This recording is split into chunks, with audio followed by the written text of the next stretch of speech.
వైసీపీలో బాలినేనికి ఎటువంటి సమస్య లేదని, వైసీపీలో అత్యంత విలువైన నాయకుడని వైసీపీ రీజనల్ కోఆర్డినేటర్ ఎంపీ విజయసాయిరెడ్డికి తెలిపారు.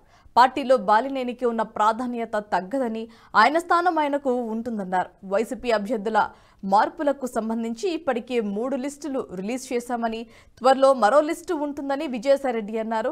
రాజకీయ పార్టీలు అన్న తర్వాత పరస్పర ఆరోపణలు సహజమని, ఏ రాజకీయ పార్టీకి అధికారం ఇవ్వాలో ప్రజలు నిర్ణయిస్తారన్నారు. తమ నాయకుడిని టీడీపీ నేతలు విమర్శిస్తే తిప్పికొట్టడం తమ బాధ్యత అన్నారు. టీడీపీ దొంగ ఓట్ల వ్యవహారంపై సీఈసీకి పూర్తి ఆధారాలతో ఫిర్యాదు చేశామని, వాటిపై ఎన్నికల కమిషన్ చర్యలు తీసుకుంటామని హామీ ఇచ్చారని ఎంపీ విజయసాయిరెడ్డి తెలిపారు. కోసం మాత్రమే పార్టీలో ఉండేటటువంటి వాళ్ళు నిజమైనటువంటి పార్టీ కార్యకర్తలు కాదు.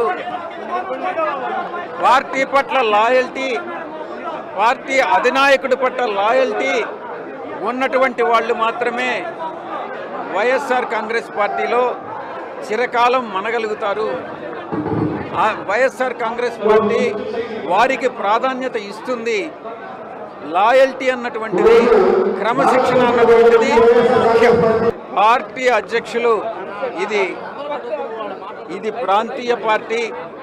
పార్టీ అధ్యక్షుల ఆదేశమే వేదంగా భావించి ప్రతి ఒక్కరూ కూడా మాట తప్పకుండా అధ్యక్షులు వారు ఇచ్చిన ఆదేశాలని పాటించాలి. అటువంటి వారు పాటించినటువంటి వారికి ఒక టాలరెన్స్ లిమిట్ అన్నటువంటిది ఉంటుంది. ఆ యొక్క గీత దాటినట్లయితే తప్పకుండా చర్యలు. ఒక స్పెసిఫిక్గా అవసరం లేదు. నేను ఇప్పుడే దాని మీద నేను మాట్లాడాను. నేను దానిపైన స్పష్టత ఇచ్చాను.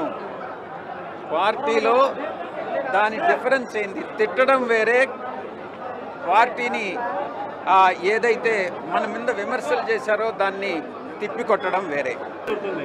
బాలినేని వాసన్న ఈ యొక్క పార్టీకి, ఈ పార్టీలో అత్యంత ప్రాధాన్యత ఉంది. ఆయనకి ప్రజాబలం ఉంది, ప్రజల సపోర్ట్ ఉంది. అందులో మన గౌరవ ముఖ్యమంత్రి వారికి అతి దగ్గర వ్యక్తి కూడా. కాబట్టి దాని గురించి ఎటువంటి సందేహం ఎవరికీ అవసరం లేదు. ఈ వీడియో మీకు నచ్చినట్టయితే లైక్ చేయండి, 10 మందికి షేర్ చేయండి. అలాగే కామెంట్ల రూపంలో మీ అభిప్రాయాలను మాతో పంచుకోండి. Nationalist hub group of channels ను సబ్స్క్రైబ్ చేసుకుని తెలుగునాట జాతీయవాద జర్నలిజాన్ని ప్రోత్సహించండి. ఈ వీడియో కింద ఉన్న బెల్ ఐకాన్ పై క్లిక్ చేయడం మర్చిపోవద్దు.